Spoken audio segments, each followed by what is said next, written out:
Hello and welcome to Inside Indiana Business. I'm Gary Dick. Well, it is the largest, most comprehensive study of the Indiana economy ever. The Central Indiana Corporate Partnership launching the Indiana GPS study more than a year ago. It launched it more than a year ago. And after months of work by national experts at the Brookings Institution and the American Enterprise Institute, an unprecedented report on the Hoosier economy, population, and workforce, region by region, and it's now being released. Why is it so important? For some answers, I'm pleased to welcome back to the show Central Indiana Corporate Partnership CEO David Johnson and also Brookings Institution Senior Fellow Mark Muro. And gentlemen, welcome to the program. Thank you, Gary. David, I'll start with you. This is a big undertaking, a big report, months in the making. Why did you do it? Why was it important to undertake this big effort?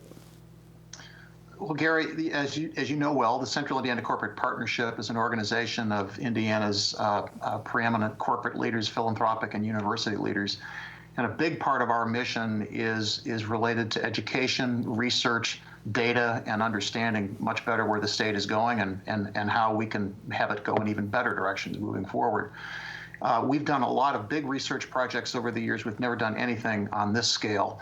And we really wanted to work with our colleagues at Brookings in particular on taking a look not only at the regional economy for Central Indiana, which they had actually done a couple of years ago, but to look at all 92 counties and to look at something that we knew by instinct, which is that our advanced industries in the state, our R&D intensive and STEM intensive industries in manufacturing and agriculture and else, are all over Indiana. We wanted to quantify that. We really wanted to see kind of where that base was.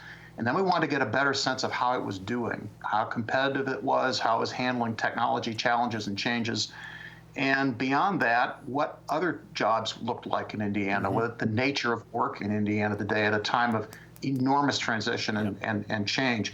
Brookings has done, and AEI, American Enterprise Institute, has too, a lot of really good research that looks at the heartland of the United States as sort of in the crucible, really, of 21st century technology change. We decided it was time to quantify it with people who could really do that, and that's exactly what these folks have done. Yeah, Mark, you have a very global perspective on this, have done a lot of work around the country. As you look at some of the takeaways from this report, advanced industries, which you, I think, coined that phrase, but these industries that are so important to the economy, Indiana does very well, has a lot of those industries, but the report found that over the last several years, the efficiency of those industries hasn't been where it should be. Yeah, absolutely. Good question. And, you know, Indiana's number 3 in the country for the density of these R&D and STEM worker-intensive industries that pay well, they export, they innovate, and have wage premiums for workers at every level. So they're absolute, calling cards and cornerstones of any economy. State very strong in these, in the present, especially due to its big manufacturing history. Many manufacturing concerns are now advanced manufacturers, but we're also talking about digital as well, high tech.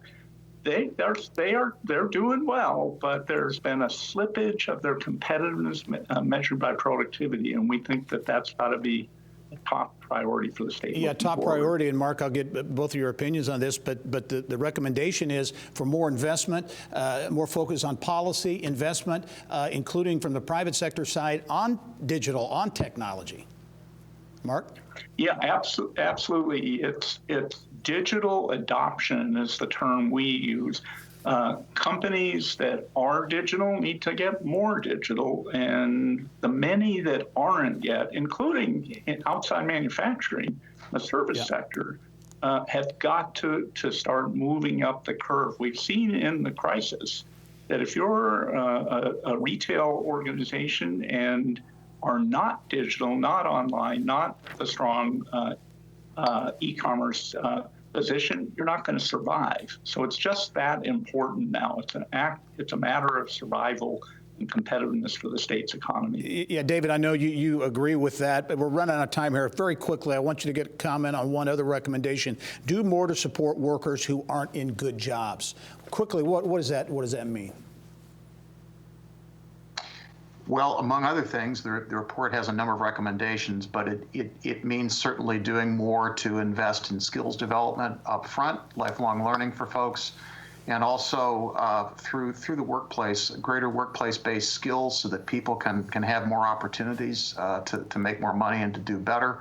There's also a lot of things, whether it's improving access to broadband, childcare, a lot of things that we could do to make work more accessible than we have been able to do in the past. Yeah, and I know a big part of the effort to take this report and put it into action, you've created regions around the state, dozens and dozens of leaders around the state, and I know you'll be calling on them to help enact some of these changes. A lot more to the report. I know you can go to the CICP website, also InsideIndianaBusiness.com to see those.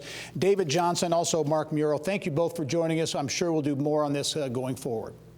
Thank you, Gary. Appreciate it always. Thanks so much, Gary.